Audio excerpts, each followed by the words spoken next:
ayollar. Prezidentimiz mana tadbirkorlarga keng imkoniyatlar yaratib berishyapti. Uychi tajribasi asosida bank rahbarini hududlarga chiqib tadbirkorlar bilan uchrashib, ularning muammolarini, ehtiyojlarini hal qilib berish reja qilingan. Bugungi yig'ilishimiz mana Ropqon MFY hududida belgilangan bo'lib, sizlar bilan mana to'g'ridan to'g'ri uchrashib, sizlar takliflaring, kreditga bo'lgan talablaring bo'lsa eshitishga tayyormiz. Hozirgi kunda 312 sonli qaror bo'yicha imtiyoz kreditlarimiz mavjud. Mahalla loyihasi dasturi bo'yicha. Sizlarda qanday takliflar bo'lsa eshitamiz.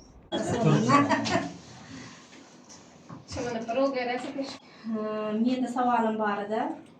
Men tadbirkorligimni rivojlantirish uchun hozir o'zimizda hududda oshxona ochmoqchi edim. O'shanga 100 millionlik kredit so'ramoqchi edim. Shunga qanaqa imtiyozlaring bor, shuni tushuntirib o'tsangiz. Tadbirkorlik faoliyatingizda davlat ro'yxatidan o'tganingizga 1 yildan muddatdan oshgan bo'lsa, hozirgi kundagi 312 sonli qaror bo'yicha jihozlashga, faoliyatingizni yurgizishga kredit ajratamiz.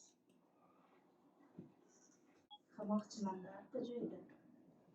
Meni qo'shimcha nimam bor-da, hovlim bor, garajim bor. Yo'lda bo'yida. Abdulla, kreditdan qutulib ketdingizmi siz? O'qimagan siz o'qituvchimisiz? Nimadan dars berasiz? Biologiya, kimyo fanida dars beraman. Hozir shu o'quv markaziga jihozlashga kredit so'ramoqchi edim, kreditlamoqchi edim. Shunga hali davlat ro'yxatidan o'tmaganman. Ularga ham imtiyozlar bormi yo faqat davlat ro'yxatidan o'tilgandan keyin ajratiladimi? Ya davlat ro'yxatidan o'tganingizdan keyin ajratiladi albatta.